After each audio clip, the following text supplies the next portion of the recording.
reading the Awakening letters, Varieties of Spiritual Experiences in the Life After Death. These letters came through the pen of Cynthia, Lady Sandys, and she and Rosamond Lehman both had daughters who passed tragically very young. Their daughters Sally and Patricia. They died young and in tragic circumstances. Lady Sandys is a mental channel and a recorder of remarkable purity.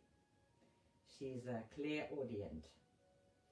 She quietens for 5 to 10 minutes of a silent preparation and then listens. Her spiritual hearing opens and she starts rapidly to write. This is my third reading of this, and I continue. These are letters from a variety of people. It says here that it's largely their brother, or her brother, Lady Sandy's brother, Sir Alvery Gascoigne, also called Joe. And these letters, or his letters, form a unique record of one man's post-mortem adventures and spiritual experiences. This is a unique book, full of wit, fun, wisdom, and excitement. And I'm looking forward to reading it, continue reading it. So we are now on page 27. This letter is about a woman who died suddenly as a result of a road accident. Patricia writes, "You sent me out to find Mrs. W. I barely know her, but she came over very suddenly and it has been an awful shock. She had never really thought much about it. She couldn't make out where she was and kept on asking for her dogs and her grandchildren and her husband and how glad she'd been to see Richard.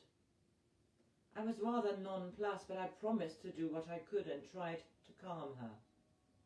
After a few minutes she yawned and said, 'Oh my God, I had such a bad night at the hospital, I really must go to sleep. Why did they say I was all broken to bits? I'm not. I did feel rotten, but that's all over now.' And so I left her sleeping." Continued some days later. W is getting on very well. She was awake when I returned and I heard her laughing and saying, "Can you get me some cigarettes in this place?"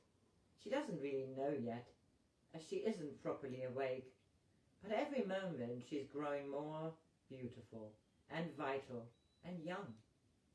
I've never seen anyone change so quickly. I think she must have been pinned down in some way on earth.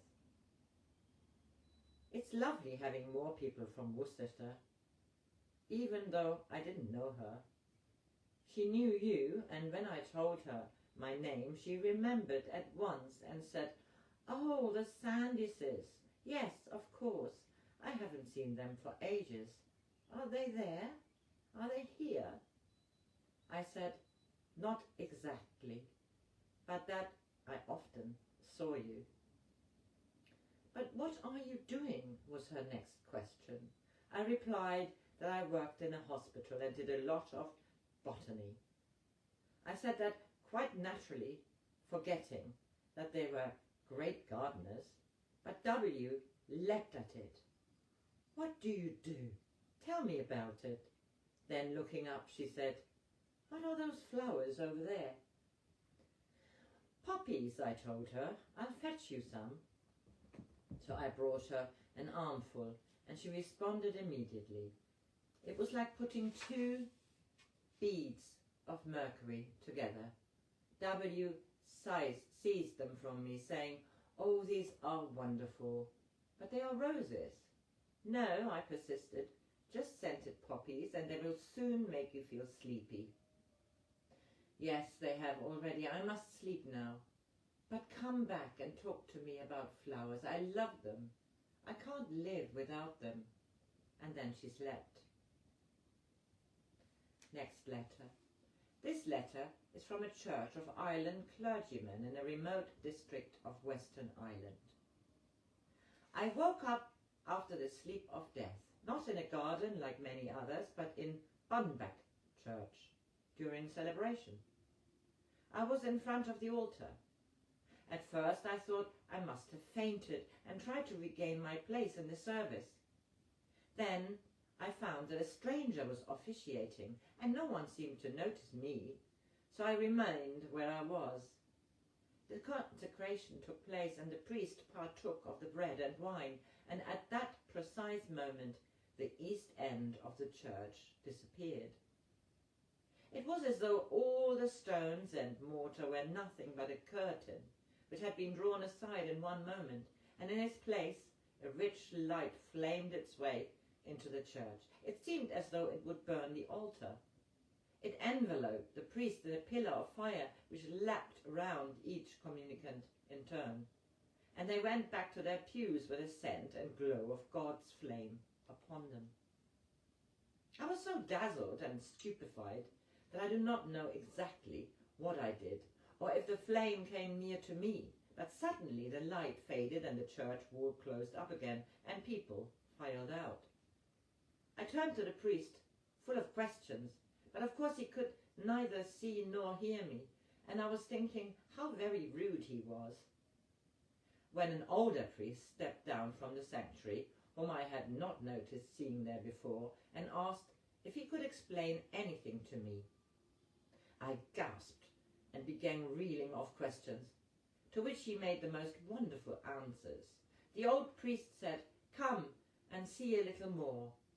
And before I knew what had happened, we were walking over the air to the islands. He held my hand tightly, or I should have fallen. In a few moments we were at the little church at Carrickfinn. I loved it and spent much time in prayer within its walls. When we entered, I saw a glow, almost a fiery glow, round the altar. Seeing my surprise, the priest paused and pointed to it. He said, "That is the result of your prayer, William." "But," I said, "how is it possible to see the results?" "Because you are now looking at the causes and results." I couldn't think what he meant. Was I dreaming? No, I was up and walking about in my usual clothes, but the idea came suddenly. "You are out of this plane forever. Now you will see only the outcome of your thoughts and action." I felt bewildered. Was I in a trance? "No," said the priest, looking straight at me. "You have served your time on earth, and now you are a minister of Christ on the next plane." You can't think what that meant to me. I just couldn't believe it. I had been ill and in some pain, but to come over so easily and to go on with my work in the same place was unbelievable. I have been told to tell you all this because in moments of disappointment or weariness, you are apt to feel that the earthly failure and the heavenly one are the same. But the motive and desire, however wayward, reaches God, the merciful and understanding Father. This is what happened to me, a very faint follower after Christ. The next letter. This letter was written by a young woman, a very talented writer, who died after a long and painful illness. You have been thinking about me so often lately that I've been able to come quite close, and now I can write through you. What fun! I should love to send messages home, but no one is ready to receive them. I should upset my family badly if I started doing anything so reckless. But I should like one old friend to hear from me. She always knew that there was an immortality in words, so I can reach her through worlds of words. How we used to shut ourselves from the world and just enjoy the printed word. I go on with my words, but they are a different type now and run more smoothly from my teeming brain than ever from my pen. Tell her, oh tell her, that I am free. Thought carries me on an ever beyonding reach. We do not play hide and seek with our thoughts over here, but we ride them as though they were horses with tossing manes. Everything is attainable. You have to work for success, but there's no frustration. Can I tell you about my life? I came over unhappily, not as the old who die easily and fall like ripe seeds matured and ready for the soil of spirit life. I came to the dark valley. Oh, but nothing in all my lives can touch the beauty of awakening. In misery I lost myself in unconsciousness, but I awoke to a glory beyond the morning sun. I had forgotten ecstasy, but it was waiting for me with a fullness of perception that breaks through fancy and escapes my pen. The feeling of absorption into the very Godhead itself is the only way I can describe it. That is what happens to us who suffer. Christ, in the fullness of his divine sympathy, embraces and endows us with the power to merge, and literally to seize our individual consciousness within the radiance of his being. One is enfolded within a consciousness so lovely, so profound, that I knew no loss of self, but I became just one more sentient part of the Christ consciousness, knowing and feeling only the greatness of love.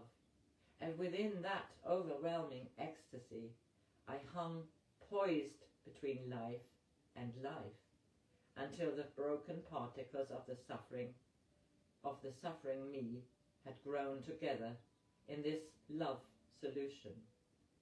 As the time drew near for me to become again just Barbara, I found myself not less, but more, far more than I had ever imagined possible. Later, I was telling you how I woke up to find I had a light, active body. No pain, nothing to worry about. It was bliss. I can tell you how I felt. I can't tell you how I felt. I had been shut away in pain and darkness. My illness had separated me from all healthy creatures until I felt a pariah. I knew that the time must come, and when it did, it was like waking up after a nightmare. For a time I was so happy in just being alive and well that I never missed anyone. I know that sounds unkind and as though my love had gone with my physical body, but it wasn't that. I, Barbara, had died in spirit long ago, long before I left my physical body, so it was no shock to be parted from them at all. But I can say it to you, it was infinite peace.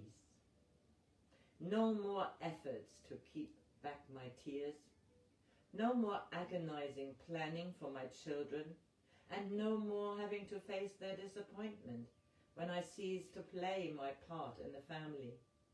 No, the cards had all been played, and I was outside the game, and so happy. It was worth it all to have that wonderful feeling that I had finished. I suppose I slipped in and out of consciousness. I remember feeling that it was like a perfect summer day in the most glorious country. I could see a lake and some mountains, and I distinctly felt that I was lying in the heather. I was alone. I've always loved being alone, and lately it became an obsession. I had no need to act. I was alone. I must have slept from time to time, and when I had slept the weariness out of my bones, I remember lying in complete harmony and comfort, waiting for the next event. And it came in the form of a voice. I couldn't see anyone. It was just a voice calling me by name. But my name sounded so beautiful, I hardly recognized it. I sat up in order to listen more easily. The voice seemed to be coming from everywhere, and it told me to get up and walk to the lake and bathe, and see how the water would give me back my strength. I got up without any effort, and we walked, the voice and I, towards the lake. When I got there, it seemed only natural to jump in from an overhanging rock, and the moment I touched the water, I knew that I was experiencing real life for the first time. These were the waters of Lethe, where one learns and forgets. I found ecstasy in that lake. The power of movement and the sense of force within me were beyond anything I could ever imagine. How long the voice and I stayed in that water, I have no idea. It might have been hours or days. I found I could dive to immense depths, lie on the surface, and rest without any special effort. And all the time the voice was with me, telling me, holding me, and urging me to do more and make new efforts, to look around and see the country, and then, lastly, to listen. I lay and listened. At first I heard nothing but the lapping of the water. Then a tiny network of sound emerged. It grew until I could define notes, and then gradually the whole orchestra of heaven bursts forth, and I just lay and listened. I finish this here because this is the end of part 1. Part 2 is entitled Miscellaneous Letters from Communicators, which we have selected for their variety, and we hope their exceptional interest. So I read that next. Have a lovely Tuesday, the 7th of April.